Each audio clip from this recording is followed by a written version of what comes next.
आज हम लोग सामाजिक विज्ञान,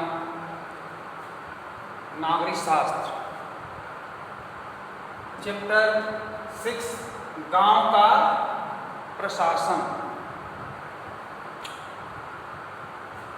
प्रिय भैया बहनों, क्या जो ये दिया गया है इसके प्रश्नोत्तर इसको आप लिख रही हैं, इसको याद करते चलें। जो भैया बहने नहीं लिखते हैं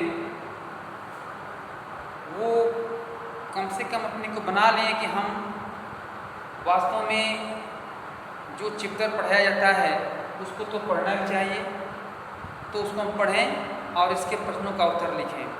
कुछ प्रश्न आपको गृह कार्य में दिया जाता है, उसको भी आप करें। अब इस पाठ को हम समझेंगे, पढ़ेंगे। गांव का प्रशासन। गांव का प्रशासन किसके जिम्मे होता है? स्वयं पाठक आप बताइए। गांव में जो घटनाएं होती हैं, जो अच्छा भला बुरा होता है, उसका ब्यौरा कौन रखता है, कौन देख रेख करता है, किसके जिम्मे बताइए? गांव का मुखिया। ठीक है, गांव का मुखिया। गांव का मुखिया या गांव का प्रधान, इसका चुनाव कैसे होता है? गांव के जो वयस्क लोग होते हैं, जो 18 वर्ष से ऊपर आयु वाले होते हैं, वो स्त्री पुरुष वो उस गांव के सदस्य होते हैं और उसमें वोट में अपना हिस्सेदारी लेते हैं, भाग लेते हैं और तब उनका चयन होता है और ग्राम प्रधान बनते हैं। ग्राम प्रधान बनने के बाद ये गांव का जो प्रशासन होता है उसके जिम्मे होता है, ग्राम प्रधान के जिम्मे होता है। ठीक है, तो ये ग्राम प्रधान जो है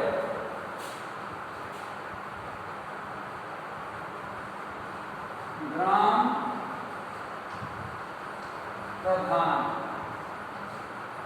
ये ग्राम प्रधान 5 साल के लिए होता है। 5 साल के लिए ग्राम प्रधान का चयन होता है। इसके बाद फिर इलेक्शन होता है और वह भी खड़ा हो सकता है उस इलेक्शन में। कुछ देखते हैं, कुछ प्रधान जो है कई सालों तक अपने इलेक्शन में जीतते चले आते हैं, वो भी हो जाते हैं। ऊपर भी आप देखते हैं पार्लियामेंट में भी, जैसे इंदिरा गांधी अपने देश की प्रधानमंत्री थी, इनकी कार्यकाल भी 5 साल के लिए होता है, परंतु ये कई कार्यकाल को इन्होंने पूरा किया। आप देख रहे हैं मोदी जी भी इसके 5 वर्ष पहले थे, फिर मोदी जी की सरकार आई। उसी तरीक़ा से हम छोटे स्तर पर गांव में चलते हैं कि गांव का प्रशासन ग्राम प्रधान के जिम्मे होता है। वो नालियों का व्यवस्था, ग्राम का समुचित विकास, गांव के अंतर्गत होने वाले जो सुख सुविधाएं हैं उसका चिंता करना। ऐसे में इस पाठ में आप पाएंगे गांव में झगड़ा। गांव में झगड़ा कैसे हुआ, आप पाठ को पूरा पढ़ेंगे तो देखेंगे। मोहन नाम का एक आदमी है जो वह खेती करता है, उसके खेत के पास एक और आदमी का खेत है। वो क्या काम करता है कि उसके खेत को वह मेड़ तोड़ करके कुछ बढ़ा लेता है, फिर आपस में उन लोगों का झगड़ा होता है, डिस्प्यूट होता है और वे इस काम को लेकर के फिर ग्राम प्रधान के पास जाते हैं। और यही नहीं बल्कि वहाँ से इसका निपटारा नहीं होता है तो फिर वो पुलिस थाना का क्षेत्र अर्थात पुलिस के पास ही जाते हैं। वहाँ तमाम प्रकार के लोग दोनों पार्टियों को उस्काते हैं, कुछ गलत रास्ता बताते हैं कि आप इतना पैसा दीजिए या ऐसा करेंगे तो इस प्रकार से आपको लाभ मिलेगा। ऐसे तमाम प्रकार की चीज़ें बताते हैं, परंतु हम ये देखते हैं कि कुछ लोग तो ये भी कहते हैं कि यहाँ से न्याय नहीं मिलेगा तो आप दूसरे थाने में, दूसरे शहर के थाने में जाएंगे। लेकिन नहीं भैया बहनों, जिस थाने क्षेत्र में हमारा हल्का, हमारा गांव पड़ता है, उसी थाने क्षेत्र में हम अपना रिपोर्ट लिखा सकते हैं, अपना शिकायत दर्ज करा सकते हैं। जैसे हम किसी विद्यालय में पढ़ते हैं तो क्या हमारे विद्यालय में एक दूसरे भैया बहनों के साथ झगड़ा हो गया किसी बात को लेकर के, अपने प्रिंसिपल से कहते हैं, अपने प्रिंसिपल यदि मान लीजिए कि उचित कार्रवाई करके दंड नहीं मिला, तो क्या आप दूसरे प्रिंसिपल के पास जाएंगे क्या? नहीं, ये नहीं हो सकता।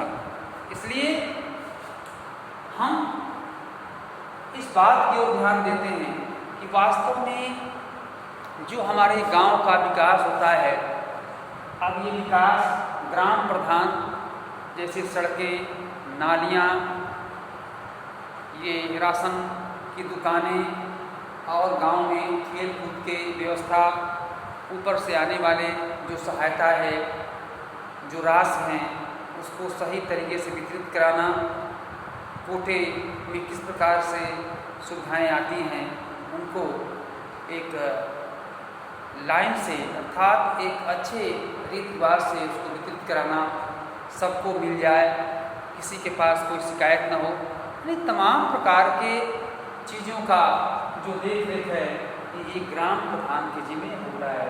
इसलिए गांव का प्रशासन कहते हैं।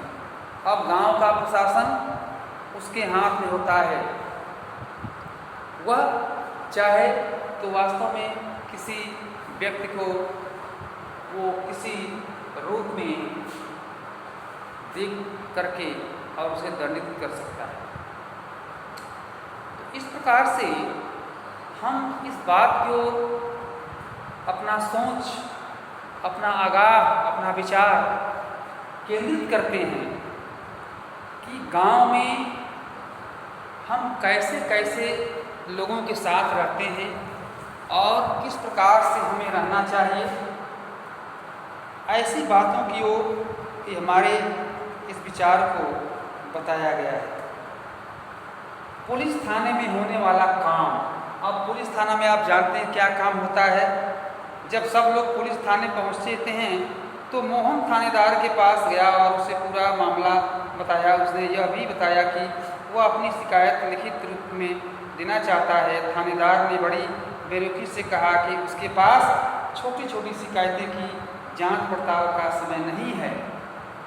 मोहन ने अपने घाव भी दिखाए लेकिन थानेदार पर कोई असर नहीं हुआ। मोहन ने अपने घाव दिखाए कि वास्तव में वो मारपीट हो गया, झगड़ा हो गया, उसको जो उसका ज़मीन लिया था वो मारा भी इसको।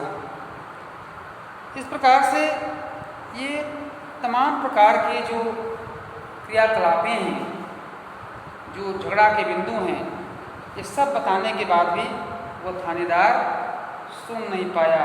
थानेदार पर कोई असर नहीं हुआ। मोहन हैरान था कि उसकी शिकायत आखिर दर्ज क्यों नहीं की जा रही थी। मोहन बाहर गया और उसने अपने पड़ोसियों को बुलाकर अंदर ले आया। पड़ोसियों ने थानेदार को समझाया कि मोहन को उनकी आंखों के सामने पीटा गया है, अगर वे उसे न बचाते तो उसे बहुत ही गंभीर चोट आती। उन्होंने मामला दर्ज करने पर जोर दिया। अंततः थानेदार राजी हो गया।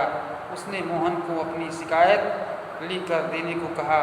थानेदार ने वायदा किया कि अगले दिन एक हवलदार घटना की जांच पड़ताल के लिए उनके यहाँ पहुँचेगा। जब हम रिपोर्ट दर्ज कराते हैं तो ये संभव नहीं कि थानेदार, थानाध्यक्ष अर्थात दरोगा जी हर जगह जा सकते हैं, ऐसा नहीं। वो किसी न किसी पुलिस को आपके मामला को तहकीकात करने के लिए भेजते हैं और वो वहाँ के मामला को पूरी तरह से देख करके और तब वो फिर सुनवाई करने के लिए दोनों पक्षों को बुलाया जाता है और थाने में वह थानाध्यक्ष द्वारा उस विवाद का निपटारा होता है। इस तरह से थाने का काम जो हल्का में आने वाले गांव हैं उस गांव को देख रेख करना, कहाँ चोरी हुआ तो उसका पता करना, किसने किया उसको पकड़ना, उचित दंड देना, ये काम जो है ये प्रशासन के लोगों का है। जो गांव का प्रशासन अर्थात प्रधान भी और पुलिस थाने के लोग भी उस प्रशासन की कड़ी में आते हैं, जिसके द्वारा गांव को लाभ मिलता है। भैया बहनों, इस पाठ्यक्रम को पढ़ेंगे और पढ़ने के बाद आप जो प्रश्न के उत्तर दिए गए हैं उसको भी आप